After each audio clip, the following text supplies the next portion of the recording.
மாற்றுத்திறனாளியிடமிருந்து லஞ்சம் பெற்ற மாற்றுத்திறனாளி அலுவலகம் உடனீக்கி தொழில்நுட்ப வல்லுநர் கைது செய்யப்பட்ட சம்பவம் பரபரப்பை ஏற்படுத்தியுள்ளது. பெரம்பலூர் மாவட்ட மாற்றுத்திறனாளிகள் நலத்துறை அலுவலகத்தில் அரியலூர் மாவட்டம் சாலைக்குறிச்சி கிராமத்தைச் சேர்ந்த பிரபு என்பவர் உடனீக்கி தொழில்நுட்ப வல்லுநராக பணியாற்றி வருகிறார். இந்த நிலையில் பில்லாங்குளம் கிராமத்தைச் சேர்ந்த ரவி என்ற மாற்றுத்திறனாளி தமிழக அரசால் வழங்கப்படும் மாற்றுத்திறனாளிகளுக்கான இலவச 3 சக்கர ஸ்கூட்டியினை பெற்று அதற்கான ஆர்சி புத்தகத்தை பெறுவதற்காக உடனீக்கி தொழில்நுட்ப வல்லுநர் பிரபுவிடம் கேட்டபோது அதற்கு பிரபு அந்த மாற்றுத்திறனாளியிடம் ரூபாய் 2000 லஞ்சம் கேட்டதாக கூறப்படுகிறது.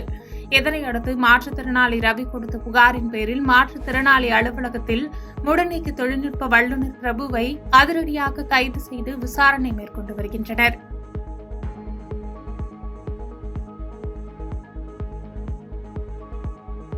பாதகம் செய்பவரை கண்டால் நாம் பயங்கொள்ளலாகாது பாப்பா, மோதி மிதித்து விடு பாப்பா, அவர் முகத்தில் உமிழ்ந்து விடு பாப்பா. அண்மை செய்திகளை உடனுக்குடன் தெரிந்து கொள்ள இணைந்திருங்கள் இயம்நாடு தொலைக்காட்சியுடன்.